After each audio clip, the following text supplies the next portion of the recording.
Então, acho que a gente pode dar início. Vou falar rapidinho, né, em nome da comissão organizadora, agradecendo, né, todas as pessoas que estão aqui para essa conferência do Vygotsky em tradução, né, com Daniele Nunes, Alejandro Ariel Gonzalez e Priscila Marques.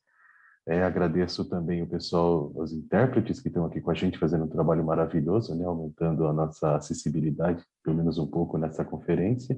O pessoal de línguas também e todas as pessoas que estão aqui no suporte, né. Desejo uma boa sessão para a gente. Passo então para a Priscila Marques, que vai conduzir os trabalhos. Priscila, está com você. Não, quem conduz sou eu, Juliana. Verdade, Daniele, me equivoquei. Daniele conduz. Beleza. Vai lá, gente. Bom dia a todos, é um prazer estar aqui com vocês. Obrigada pelo convite, Juliano, Lu. Obrigada também, Priscila, Alejandro, por esse momento onde a gente vai discutir um dos temas mais difíceis da obra vigotskiana, que diz respeito exatamente à questão da tradução.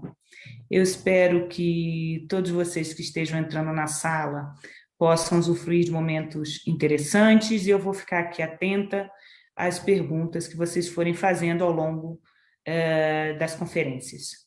Bom, nós vamos começar tentando entender as questões gerais, né, do problema da tradução do Vygotsky no Brasil, né? Particularmente na década de 90, alguns pesquisadores, como Milton Duarte, Silvana Tuleski, já haviam apontado incompreensões e incorreções na tradução que foi feita do texto Formação Social da Mente e também do texto Pensamento e Linguagem, do inglês para o português. Nós tivemos cortes importantes que levaram a uma compreensão inicial da obra vigotskiana muito presa a uma certa instrumentalização conceitual.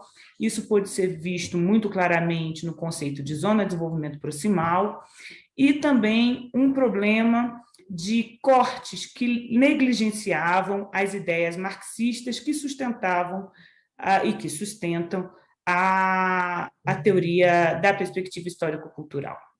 Então, essas questões foram discutidas na década de 90, principalmente no meados para o final da década de 90, e foram recolocadas a partir das traduções feitas pela Martins Fontes, pela Zóia Prestes e pela Priscila Marques, que tem as duas, com diferentes enfoques nos trabalhos, discutido e também divulgado diferentes produções do Vygotsky.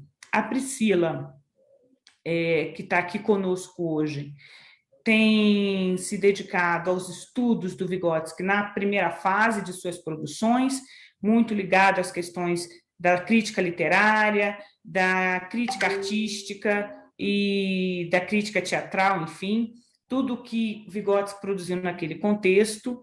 E o ponto do debate hoje da nossa mesa é pensar um pouco os desafios e os limites do trabalho do tradutor, né?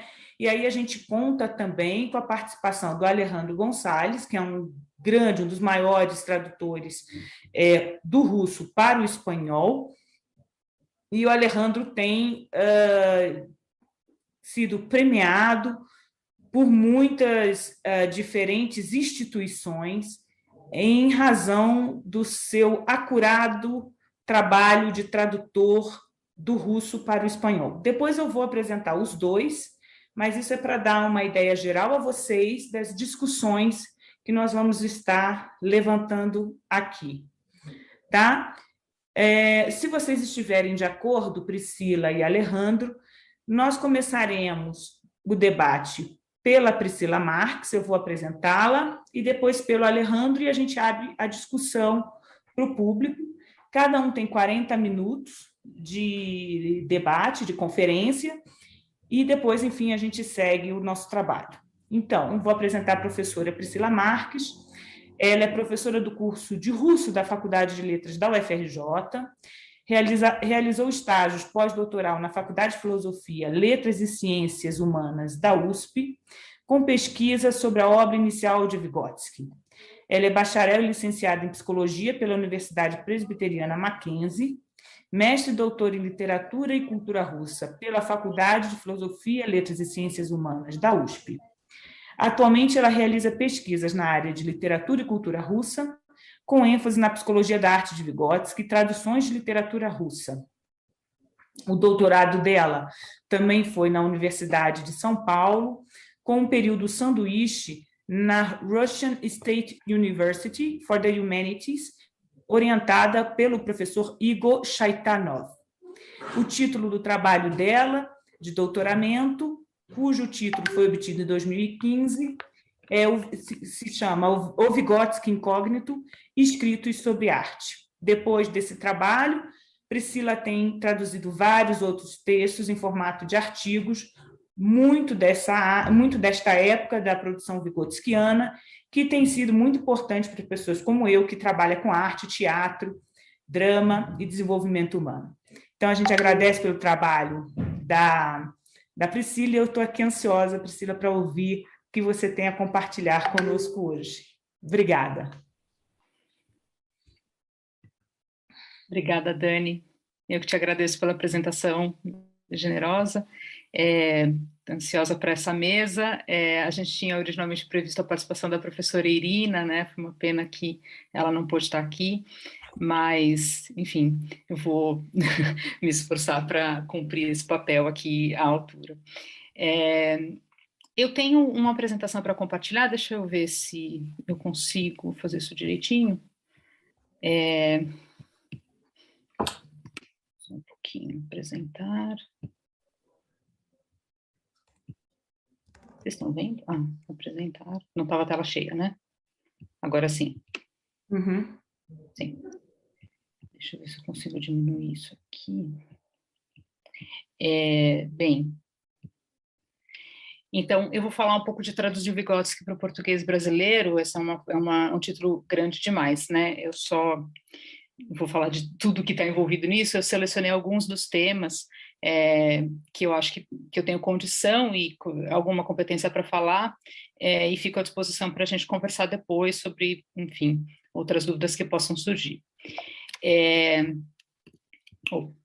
Os temas que eu gostaria de tocar são traduzir e publicar Vygotsky, traduzir o jovem Vygotsky, que na verdade é o trabalho que eu desenvolvo, quer dizer, mais aprofundadamente, publicar o jovem Vygotsky, e, por fim, eu queria abordar alguns problemas terminológicos gerais. Alguns problemas são aquelas pedras no sapato de quando a gente está traduzindo do russo para o português, nessa área da psicologia histórico-cultural especificamente. Sobre traduzir e publicar Vygotsky, eu queria ressaltar que, começar dizendo que ainda, apesar de ser um autor nascido há tantos anos, que produziu há um século, pelo menos, né, que ele começou sua produção, ainda é uma necessidade urgente. Tem muita coisa para ser descoberta ainda do corpus vygotskiano. Tem material de arquivo que não está totalmente acessível. Para vocês terem uma ideia, tem textos inéditos saindo do Vygotsky agora na Rússia. Tipo, essa semana saiu um texto sobre... agora eu não lembro, mas saiu na Cultural Historical Psychology, saiu no mês passado, e esse mês saíram manuscritos novos que estavam no arquivo da família. Material de família, a gente realmente depende do quanto a família de como a família vai disponibilizar, né? E tem problemas com as edições originais russas, né? Tem problemas dessas edições terem sido cortadas, delas terem sido mutiladas, delas terem sofrido alterações, cortes, e isso gera toda uma cadeia de problemas que, enfim, a gente costuma apontar problemas com a tradução, mas às vezes a gente deixa escapar que o problema é anterior à tradução. O problema está no texto original, muitas vezes. Então, com Vygotsky, quando a gente trabalha com Vygotsky, a gente está sempre assim, cercado de potenciais armadilhas, de tudo quanto é ordem, assim, é meio desesperador, para falar a verdade. Uma outra questão que a Dani já falou na apresentação dela é que muitas das nossas traduções eram indiretas, especialmente para o português, né? A gente teve durante muito tempo traduções indiretas, e isso causa problemas, né? Quer dizer, quanto mais intermediários a gente tiver para uma tradução, mais potencialmente haverá imprecisões terminológicas e tal. Então, estilisticamente se perde muito também, não é o foco principal, né? Mas, assim, também acho que é uma coisa que se perde, né? Às vezes o texto fica mais rebuscado ou menos rebuscado, a depender do tipo de tradução que foi feita. Uma outra questão que eu acho que é um problema sério, quando a gente está falando de publicar Vygotsky, de publicar, não é só Vygotsky, né? De publicar literatura técnica, é a necessidade de uma preparação técnica, né? Eu trago essa questão porque essa é uma questão que eu tenho trazido sempre, todas as vezes que eu falo sobre isso, e porque eu acho que a gente dá pouca atenção. A gente fala muito do tradutor, mas a gente fala pouco de toda a linha de montagem de como é feito um livro. Um livro é feito por editores, revisores, tradutores, óbvio, e preparadores. Então, a necessidade de um diálogo da tradução com a área e com a produção científica daquele tema é imprescindível. Isso é indiscutível se o livro fosse de medicina, se fosse de direito. Por que que não é quando a gente está falando de psicologia? Né? Por que que a gente acha que o tradutor vai dar conta disso sozinho, independentemente do diálogo dele com a área ou com a presença efetivamente de um preparador especialista da área. Uma outra questão, por fim, para falar de publicar e traduzir Vygotsky, é o desenvolvimento da compreensão da própria teoria. E eu vou tentar dar um exemplo no final que talvez explique o que eu quero dizer com isso. Algumas questões, me parece, algumas questões que hoje a gente dá muita atenção, 10 anos atrás a gente não dava muita atenção. Não eram conceitos assim tão chaves para a gente entender a teoria histórico-cultural. Isso quer dizer que esse contexto acabou ficando camuflado no texto durante muito tempo, porque ele não se prestou atenção em traduzir determinados termos. Eu vou dar um exemplo, o exemplo vai ser Perigivani, já para dar um spoiler, mas, enfim. Isso é só para dizer que eu acho que o grau de precisão da tradução caminha também com a evolução do desenvolvimento da compreensão pela comunidade científica que estuda aquele autor. Que evidentemente não é o tradutor que chega nisso sozinho, né? Ele caminha paralelamente. Acho que o tradutor chega até onde de repente aquela área talvez chegou, né? Pelo menos eu acho que tem sido essa a minha experiência, assim. Eu sei de algumas armadilhas porque eu acompanho a discussão. Se não pelo texto só, eu não sei se isso seria óbvio. Talvez eu poderia trocar uma palavra por um sinônimo por não saber que determinadas palavras têm um sentido muito específico para aquela área. Bem,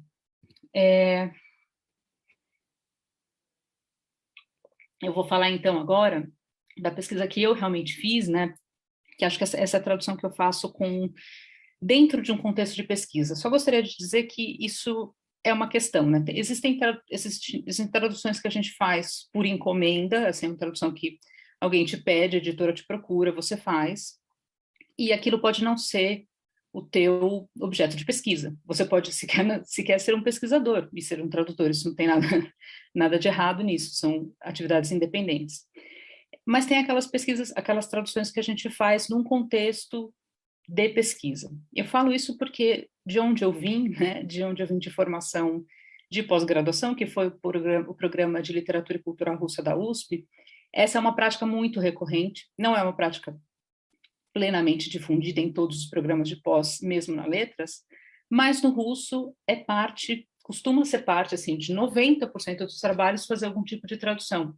Então, a gente faz a tradução pensando num contexto de pesquisa. Quer dizer, não é só o produto da tradução, mas é toda uma reflexão sobre a tradução e uma reflexão sobre o objeto traduzido, né? Em forma de teoria ou crítica literária, etc. E foi o que eu fiz do doutorado para frente, né? O doutorado que eu realizei entre 2010 e 2015, com financiamento da CAPES, e que continuei no pós-doutorado entre 17 e 20, com financiamento da FAPESP. Essa pesquisa que a Dani até mencionou na apresentação foi uma pesquisa dedicada a descobrir o que o Vygotsky fez, era realmente esse o meu objetivo, descobrir o que o Vygotsky fez entre o escrito sobre Hamlet, que é de 15, e o Psicologia da Arte, que é de 25. dava para ver na bibliografia levantada pela Vygotsky, a filha, e a Lifanova, que ele fez muita coisa, os números são muitos ali, de itens bibliográficos, só que a gente não tinha acesso a esse material. E aí foi essa missão que eu me coloquei de descobrir o que tinha aí no meio e um pouco de descobrir por que Hamlet é tão diferente de Psicologia da Arte. Passaram-se 10 anos, muita coisa acontece, e eu queria entender mais ou menos se a produção dele desse período refletia alguma coisa que explicassem as diferenças. Eu coloquei jovem Vygotsky, obviamente, entre parênteses, porque Vygotsky não foi velho nunca, né? Mas, enfim, o bem jovem Vygotsky, né? O Vygotsky, de sua produção inicial. Esse levantamento que eu fiz, então, do corpus vigotskiano sobre arte, envolveu um grande número, quer dizer, que já estava na lista da Lifanova, mas que eu fui comparando com outras listas e descobrindo outras coisas, já estava inclui resenhas teatrais e literárias, um capítulo de livro, um prefácio sobre arte gráfica, e um ensaio sobre a psicologia da arte. Aqui eu já estou dizendo de um material que escapa, esse ensaio sobre psicologia da arte não está dentro dessa chave de 10 anos que eu tinha recortado para o doutorado originalmente. No pós-doutorado, eu ampliei a pesquisa para pegar absolutamente tudo que Vygotsky tenha feito sobre arte, e aí tem esse texto que é posterior, é de 28. Recentemente, assim, para terem uma ideia de que tipo de pesquisa é essa, né? Quando eu comecei a fazer esse trabalho em 2010, esse material não estava publicado nem em russo. Ele chegou a ser publicado por iniciativa do Yasnitsky, por aquele jornal Dubna, da Rússia, e também editado pelo Meshcherikov, que era, inclusive, recentemente falecido, né? Foi a fonte que eu usei, mas eu também fui para a Rússia para buscar materiais e tal. E esse material só apareceu efetivamente editado em livro, com nota de rodapé e tudo nesse volume que vocês veem aí na imagem, que é o volume 1 da obra completa do Vygotsky, obra completa da qual só apareceu o volume 1 até agora, que foi lançado em 2015, já faz tempo. Mas, enfim, é só o que tem por enquanto. E mesmo esse livro não está completo, esse livro reuniu só os textos de teatro. Então, tem a obra inicial, mas tem muita coisa que o Vygotsky fez sobre literatura nesse período que não está nesse livro, e tem um ensaio sobre o ator, que é de 36, quer dizer, saiu só em 36. Então, assim, é um recorte que não é muito cronológico, na verdade, é meio temático. Eu fiz esse gráfico só para vocês terem uma noção do volume, né? São textos bastante curtos, claro. São resenhas que saíam em jornal mesmo, né? Em jornal, não journal, é jornal do tipo daquele Folha de São Paulo Globo. E aí a gente tem de resenhas teatrais um número de 60 e 65, resenhas literárias, um pouco mais de 10, resenhas sobre outros tópicos culturais. O capítulo de livro eu coloquei 2, porque eu considero como prefácio, como fosse um capítulo de livro também. Livro, na verdade, a gente tem o próprio Psicologia da Arte, né? E ensaios, que é esse ensaio que saiu numa revista acadêmica propriamente sobre Psicologia da Arte. Ou seja, é um corpus volumoso que estava escondido, digamos assim. Eu trouxe algumas imagens de onde esses materiais saíram, além desse livro que eu mostrei aqui antes, né, que saiu em 2015. No começo dos anos 2000 saiu esse From Gomel to Moscow, né, de Gomel a Moscou, onde saiu o texto sobre o manuscrito sobre Vygotsky, sobre Dostoiévski, no aniversariante do dia, aliás, né.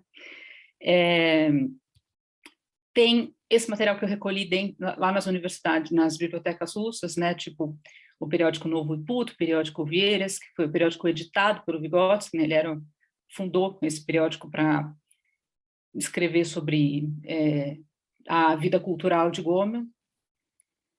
Nash Ponedельник, que foi o jornal onde ele escreveu, aqui as imagens só para vocês verem que era o jornal mesmo, né, onde ele publicou entre 22 e 23, massivamente, onde saíram mais de 60 resenhas.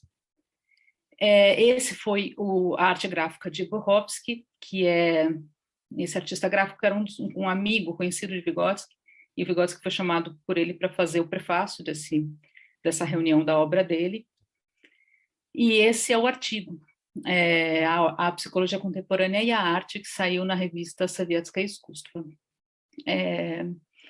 Enfim, isso é só uma amostra do que foi esse corpus, e eu queria comentar alguns detalhes sobre essa tradução, né, sobre que tipo de desafio que eu tive, que tipo de característica esses textos tinham. Não é exatamente, são trabalhos pré-psicológicos, né, não são trabalhos de psicologia propriamente. Não são, então, portanto, exatamente uma tradução técnica.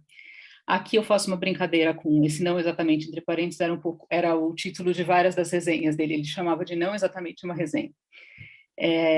Então, não é exatamente uma tradução técnica, mas não é também literário, né? Não um texto literário, um texto jornalístico, propriamente. Necessidade, esse foi um ponto nevrálgico, assim, super difícil de resolver, ainda em processo de resolução, a necessidade de clarificação, necessidade de notas de rodapé. E o que pauta para um editor, para um tradutor, aonde colocar a nota de rodapé? É o leitor que você imagina para esse texto, né? E esse é um ponto para mim que não é inteiramente claro. Se forem os leitores, sei lá, estudiosos de Vygotsky, a necessidade de nota seria uma. Se fossem leitores especialistas em cultura russa, outro tipo de nota. É um impasse, é uma coisa difícil de resolver, a gente precisa realmente imaginar um tipo de leitor para saber aonde eu vou explicar. Eu não vou explicar quem é. Se eu estiver falando para o público para o qual eu escrevi a minha tese de doutorado, que era dentro do programa de cultura russa, eu não vou fazer uma nota de rodapé para explicar quem é Stanislavski, ou quem é Eisenstein. Agora, talvez eu precise explicar quem é Wundt, coisa que na psicologia eu não precisaria de uma nota de rodapé, provavelmente para dizer quem é, né? Então, para esse material, que é um material híbrido, digamos assim, a gente precisa calibrar e a gente precisa pensar até onde, quão exaustivo a gente pode ser ou precisa ser nessas notas de rodapé. Queria comentar um pouquinho sobre o estilo do Vygotsky nesses textos. O Vygotsky faz um amplo, vasto uso de imagens e metáforas, e essas imagens elas revelam um certo poder, tanto de análise quanto de síntese. As imagens sintetizam ao mesmo tempo e elas expressam a análise, né, o coração da análise. Eu trouxe aqui 2 citações de textos que saíram agora, num periódico, agora eu não anotei o nome, devia ter anotado, mas que foi organizado pelo professor Van der Veer e que reuniu muitos artigos sobre Vygotsky, e na apresentação do Van der Veer e no artigo dessa professora Ziton, ela fala especificamente sobre a importância do uso de imagem, né? A professora Ziton, ela rastreia o uso da imagem da água, da chuva e tal, da evaporação, ao longo de vários escritos de Vygotsky. E esse é o tipo de coisa que esse material ao qual eu me dediquei é farto, assim, fornecer imagens que a gente pode encontrar e rastrear para entender como Vygotsky pensou, como ele pensava mesmo. Essas metáforas, elas ajudam a entender o mecanismo de pensamento do Vygotsky, é isso que essas citações, inclusive, estão dizendo, né? Dá para retraçar a evolução do pensamento teórico de Vygotsky a partir de uma análise do uso dessas metáforas. Eu coloquei alguns exemplos aqui de metáforas. Ele usa, numa das resenhas teatrais, ele fala do jogo de xadrez. Ele usa, literalmente, assim, notação de xadrez para dizer que uma montagem teatral não é uma sequência aleatória, casual de acontecimentos. É algo planejado e que cada peça, cada movimento de peça implica consequências e uma sequência de jogadas, digamos assim. Eu coloquei aqui algo que me parece uma linha razoável de se pensar, né, que é o planejamento consciente da montagem, expresso a partir da imagem do xadrez, e que isso leva a um ponto do pensamento do Vygotsky, que é o papel da consciência, propriamente, né? A gente sabe que a psicologia vygotskiana a diferença da psicologia profunda, da psicologia do inconsciente, é uma psicologia que se ocupou da consciência, né? E quando o Vygotsky fala de arte, ele ressalta muito o papel da consciência. E isso aparece nesses textos, nesses textos jornalísticos, como a partir dessas imagens, por exemplo, a imagem do xadrez. Um outro ponto que o Vygotsky fala é a necessidade de acabamento artístico. E para falar disso, ele usa a metáfora da costura. Ele diz que a peça tem que estar bem costurada e as linhas não podem estar à mostra. Ela não pode estar visível, aquela linha que a costureira faz só para marcar a costura, sabe? Ela precisa estar bonitinho, né? E é até engraçado esse texto, porque o nome da peça que ele está resenhando chama Fraque Bem Costurado. Então, ele joga com o próprio título da peça montada para brincar com algo muito relevante para ele, né?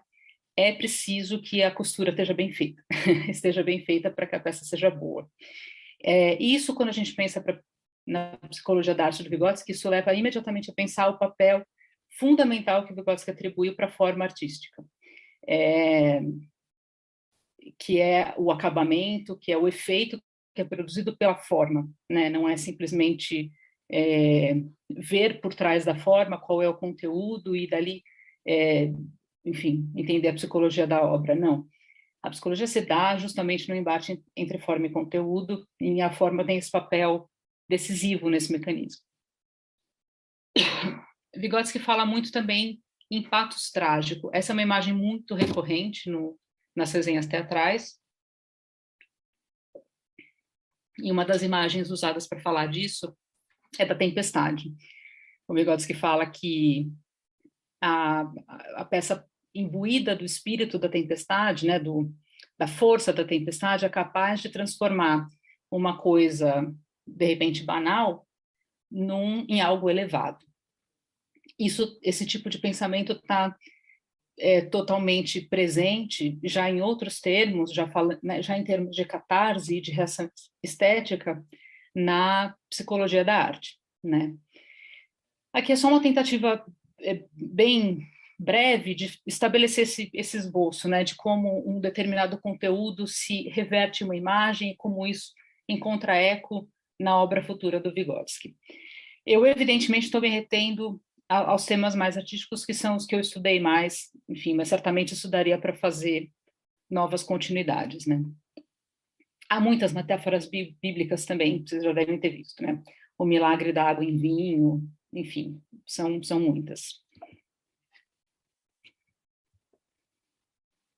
Ainda sobre o estilo, é um estilo marcante, bem-humorado, frequentemente bem-humorado, como eu disse, aquela coisa do fraque, mas há muitas tiradas engraçadas, algumas até um pouco cruéis, com as peças resenhadas.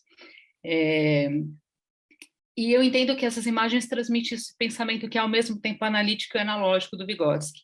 Ele faz uma análise e uma síntese análise e sínteses, né, por meio da analogia, por meio da metáfora.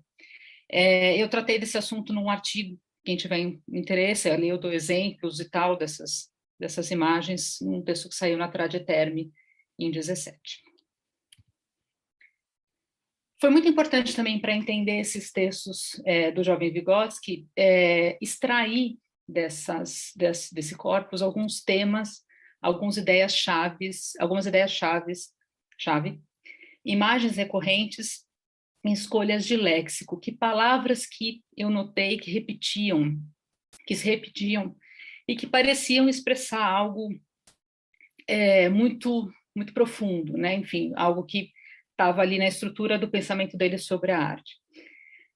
Um desses termos é essa palavra russa butavoy, que significa algo como cotidiano ou do dia a dia. E o Vygotsky usava isso sempre, todas as vezes que ele queria dizer que uma peça não era grande coisa, não era uma grande obra-prima, porque ela apenas reproduzia o cotidiano. Ela se mantinha no nível da reprodução daquilo que a realidade já tem, e ela não se elevava em relação àquilo. Então, essa é uma palavra que eu tentei manter constantemente traduzida da mesma forma, para que o efeito que eu tive quando li no russo se mantivesse na tradução para o português. Uma outra palavra, outra combinação de palavras é duhovny e dushevny smysl, que é o sentido espiritual e o sentido anímico, ou da alma, ou talvez mental, uma palavra difícil de traduzir. Dushá é alma, e dur é espírito. Eu tratei desse par especificamente, tentando estabelecer, talvez a coisa mais ousada que eu fiz teoricamente, tentando estabelecer uma relação de continuidade dessa duplicidade entre duhovny e dushevny lá nos textos iniciais, até a ideia de sentido e significado do pensamento e linguagem nesse artigo do Caderno SEDES. Enfim, se vocês tiverem interesse. Um outro tema que se repetia muito é essa história do patos trágico, né? Vygotsky estava sempre atrás do patos trágico, né? Da emoção trágica, por assim dizer. Essa é uma palavra que, enfim, não tinha problemas de tradução, mas era importante, era uma ideia-chave mesmo para entender como ele pensava a arte naquele momento. Eu queria contar, então, aproveitar essa oportunidade para contar que esse material está sendo reunido finalmente. Boa parte disso, uma parte não muito grande está no meu doutorado. Eu completei as traduções de tudo que ficou faltando em relação ao doutorado, quer dizer, todo o material que eu levantei do Vygotsky sobre arte eu traduzi no âmbito do pós-doutorado, e eu estou trabalhando agora com a editora Miri Veja, com o editor João Correia. A gente está organizando, na verdade, esse material para poder, de um jeito, enfim, com alguma ordem, com alguma seleção, a gente poder apresentar ele finalmente em português. Vai ter um prefácio meu, uma apresentação minha, né, explicando um pouco que material é esse, e vai ter uma apresentação da professora Ana Smolka, e a gente não vê a hora de colocar isso no mundo. Está previsto para o começo do ano que vem. É um material que é inédito em qualquer língua, assim, exceto russo. Alguns não saíram nem em russo em novas edições. Então, eu acho que vai ser, enfim, estou animada para que isso venha à tona. Não sei se vocês conhecem, a editora Miri Veja já publicou recentemente a tradução que eu fiz do Leontiev, Atividade, Consciência e Personalidade, saiu esse ano, e aqui eu trabalhei com o pessoal da GEPAP e GEPED, né, uma turma que estuda o Leontiev propriamente. O Leontiev não é meu objeto de pesquisa. Esse foi o tipo de tradução que eu fiz, assim, a convite, fiz, e tive esse diálogo com esses pesquisadores dessa área, né? Nesse livro do Vygotsky, eu sou meio a preparação técnica ao mesmo tempo, mas eu tenho os ouvidos e olhos atentos de editores e preparadores que me ajudam a tornar aquilo um livro de verdade, né? Tradutor não faz livro, tradutor faz uma parte só do livro. Bom, vamos falar então de outros problemas terminológicos. Eu não vou me estender muito nisso, porque, na verdade, eu só queria apontar. Eu sinto muito, mas eu vou falar, acho que só de problemas, eu não vou falar nenhuma solução, mas porque eu acho que essas questões estão ainda abertas à discussão, realmente, de alguns termos que dão confusão de tradução, ou que tem múltiplas possíveis traduções, enfim, que estão abertos aí para discussão. Uma deles é Zona Blижайшего развития, que é zona de desenvolvimento proximal, imediato, iminente, enfim, tem essas opções. Sentido e significado, que não são palavras que têm problemas para ser traduzida, mas que têm inconsistências, né? Às vezes tem lapsos mesmo. Por exemplo, o significado histórico da crise na psicologia em russo é o sentido histórico. Só que a gente fez no inglês, e era meaning, no inglês ficou significado em português, mas no russo é sentido. Então, quer dizer, são palavras próximas, que se você não tiver ligado na especificidade terminológica, é fácil de uma coisa escapar pela outra, se não tivesse olho atento do preparador. Outro termo é a butiene, que é problemão, assim, ensino-aprendizagem, aprendizagem, instrução, tá aí também em disputa. Perigivânia, que a gente tem muita gente usando em russo mesmo, algumas pessoas, enfim, usando outras opções tipo vivência ou transvivência. E, por fim, os termos Mышление и речь, que é o título do livro, né? Pensamento e linguagem, pensamento e fala, a construção do pensamento e da linguagem, né? Enfim, também outra situação em que a gente tem debates em andamento. Só para dar alguns exemplos, a gente tem, então, em inglês, a gente teve a passagem de Thought and Language para Thinking and Speech, que ficou realmente muito mais próximo do original, e a gente tem essa bizarrice no português, né, que é o Pensamento e Linguagem, e o mesmo livro publicado uma segunda vez, em versão completa, com outro título, e a editora simplesmente vende 2 livros como se fossem livros diferentes, é o mesmo livro, um cortado inteiro, com títulos diferentes, né? Livros que têm o mesmo nome em russo. E aí ficou essa construção do pensamento e da linguagem.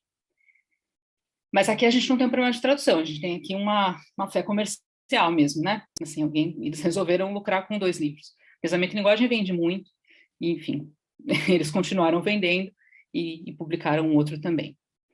Uma editora, inclusive, que está andando na contramão da história e publicando traduções indiretas do Vygotsky, né? Nessa altura do campeonato, em 2021, a Martins Fontes acha razoável publicar uma tradução indireta do Vygotsky. Enfim, é lamentável. Tem um papel muito importante, eu acho, na recepção do Vygotsky, que a Martins Fontes trouxe e tal, a gente deve muito a eles. Eu só li Psicologia da Arte graças a tradução da Martins Fontes, a tradução do Paulo Bezerra, mas, enfim, tem essas coisas acontecendo. Sobre a Boutienne, eu queria colocar como exemplo a revista Boutienne, a revista de didática e psicologia pedagógica, do pessoal da Federal de Uberlândia, porque eu acho que isso mostra, se a gente vê um periódico da área usando esse termo, isso mostra um pouco o quanto a consciência sobre os termos em russo está muito desenvolvida hoje em dia entre os especialistas.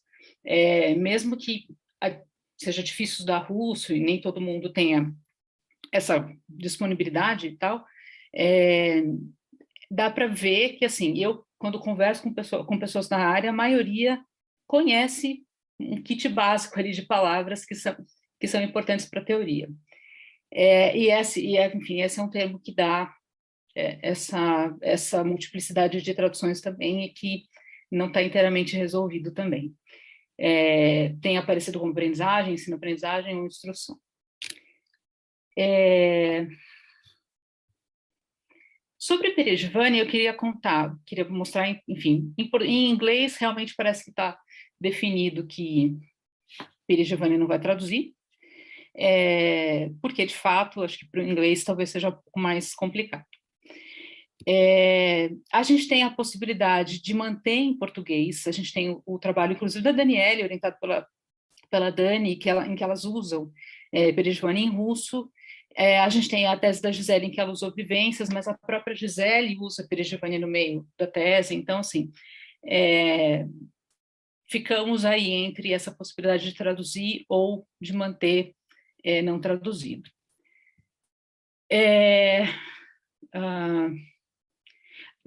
Não, desculpem esse slide em inglês, gente.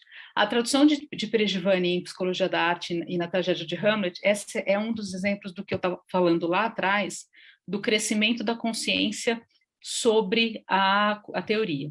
A gente sabe que a Perigivânia como categoria analítica na teoria histórico-cultural é algo relativamente recente, considerando a história da recepção de Vygotsky, né? Não era uma palavra que estava muito no radar, né? E como conceito. E aí o que acontece é que, de repente, quando isso aparece, a gente começa a procurar, né? Onde Vygotsky falou de Perigivânia. E aí só para dizer que, por exemplo, nesses 2 textos tem muito uso de Perigivânia que não tem a mesma tradução, quer dizer, não foi algo que não era algo que se prestava atenção. E, portanto, ali está camuflado de emoção, de experiência, enfim, de diferentes formas. E isso prejudica realmente que a gente consiga rastrear, né, o quanto do quanto desse conceito enfim, evoluiu, ou como ele foi usado ao longo da obra do Vygotsky. Agora, novamente, eu não acho que isso seja um problema de tradução pura e simples, né? Eu acho que é um problema mais complexo, sim. A própria comunidade estudiosa dessa teoria não tinha chegado propriamente nesse assunto, né? Então, de alguma maneira, as traduções refletiam isso também. E aí eu queria fazer um argumento, fazer pelo menos uma daquelas questões que eu apontei inicialmente, dar uma opinião que nessa eu acho que eu tenho alguns argumentos, eu entendo prós e contras, mas eu tenho uma posição propriamente. Perejivânia, diferentemente em russo, a gente tem as palavras perejivânia e oput, né? E que me parece que podem ser vertidas como vivência e experiência. Em espanhol, aparece geralmente como vivência. Em alemão, existe também um equivalente, né, de experiência e de vivência. E eu defendo, advogo, entendendo os limites, que a gente poderia manter essa duplicidade. E aqui eu elenquei alguns motivos pelos quais eu considero e tenho essa opinião. O radical da palavra em russo é жить, né, que é o verbo viver. A palavra perejivânia não é uma palavra inventada pelo Vygotsky. O Vygotsky inventou palavras. Tem uma palavra que dá trabalho para a gente traduzir, que é vrashivania, mas essa não. Essa é uma palavra dicionarizada, enfim, perfeitamente normal. Então, e ela tem esse radical, né, jit, e ela tem esse prefixo pere, atravessar ou trans. Por esse motivo, por causa do prefixo pere, algumas pessoas consideram que transvivência poderia ser uma melhor opção. É plausível, plenamente plausível, do ponto de vista de que tentou manter as duas coisas, os dois elementos da palavra, o radical e o prefixo, só que causa uma outra questão, que acho que deve ser considerada, a palavra transvivência não existe, a palavra vivência e a palavra perejivânia existe. Quer dizer, o russo não juntou coisas, a palavra russa é assim mesmo. Então, quando a gente traduz uma palavra que é corriqueira, digamos, uma palavra que a gente enfeitou, você cria um efeito que é diferente do original. Em inglês a gente tem, bom, em inglês aí é problema deles, né? Mas assim, eles têm isso, tem lived emotional experience, porque eles não têm o equivalente de vivência. O francês tem expérience vécue, mas também nem sei se isso é o mais usado hoje, mas enfim, porque também não tem o equivalente de vivência. Mas o alemão tem a Leibniz e a Erfahrung, que é o Leben, né? No radical de Erlebnis, que dá traduz essa questão do jeito, né, do viver. Por outro lado, eu juntei aqui aspectos positivos e negativos, né? Tem possíveis associações com outros campos em português. Já ouvi isso, a palavra vivência remete a coisas que não tem nada a ver com a psicologia histórico-cultural, tipo Carl Rogers. E isso está muito marcado na nossa mentalidade e, assim, para a gente é péssimo falar em termos de vivência, porque lembra outra coisa que não tem nada a ver. Eu acho que esse é um ponto a ser levado em conta, mas eu acho que as mesmas palavras têm sentidos diferentes em teorias diferentes, então não sei se isso seria um argumento inteiramente suficiente para a gente abrir mão de vivência. A minha posição de usar a vivência e não traduzir também tem a ver com o fato de evitar um estranhamento onde ele não existe. Quem lê o texto em russo não estranha a palavra perejivânia, é uma palavra do vocabulário normal do russo. E quando a gente usa o termo em russo, a gente cria um estranhamento mesmo, assim, fica parecendo, e eu acho que cria uma certa mistificação, isso que eu falo no fim, né? Mistificação da teoria. Eu acho que a gente fica parecendo que tem que falar palavras complexas, e cheias de consoante para entender essa teoria. Quando, na realidade, eu nem sei se garante. Saber pronunciar esse palavrão garante que a gente entende o que isso quer dizer, né, de fato. Isso tudo são pontos, na verdade eu estou tentando propor a discussão, claro que eu estou propondo a discussão a partir de um ponto de vista que eu tenho uma opinião, mas assim, nada disso é fechado, não imagino que a partir de hoje todo mundo vai concordar comigo e a gente vai ficar convivência. Isso é um campo aberto, de diálogo mesmo e de muito crescimento, na verdade, para a própria teoria. Acho que essas discussões sobre tradução têm levado a gente a avançar no entendimento da própria teoria, né? Bem, meu último argumento. Eu gosto muito dessa citação do Vygotsky, que ele diz isso no sentido do histórico da crise na psicologia. Ele fala que, bom, historicamente a psicologia teve que começar com a ideia de alma. Psicologia, psique, alma, do grego, né? É a ciência da alma. E o Vygotsky fala, nada a ver, né? Hoje em dia, a psicologia não é a ciência da alma, a gente nem aceita essa ideia de alma mais. Mas ele diz, por outro lado, que a gente tem que aceitar o nome da ciência, em todas as suas reduções antiquadas, como uma lembrança viva da nossa vitória sobre esses erros, como cicatriz da luta, como testemunho vivo da verdade que se desenvolve na luta incrivelmente complicada com a falsidade, contra a falsidade. Então, isso é mais um ponto que eu acho que deve ser levado em consideração, né? O Vygotsky não reformou o vocabulário da psicologia da época dele. Ele manteve termos que eram usados por contemporâneos, só que ele atribuiu novos significados. Ele deu um salto que é de outra ordem, que não é meramente tecnicista e terminológico, é de compreensão, de fundo mesmo. Importa, no fundo, saber o que fundamentos metodológicos, filosóficos e o que sustenta o pensamento de Vygotsky, para além dessa questão, enfim, palavra X ou Y, né? Porque a impressão que eu tenho é essa, que realmente ele não fez uma grande reforma, tipo, joguemos fora todo o dicionário da psicologia. Vygotsky é coautor de um dicionário de psicologia, vale lembrar, né? Então, acho que ele tinha essa ligação mesmo com a própria história da psicologia, né? É isso, gente. Obrigada, desculpa se eu me excedi. Muito obrigada pela oportunidade.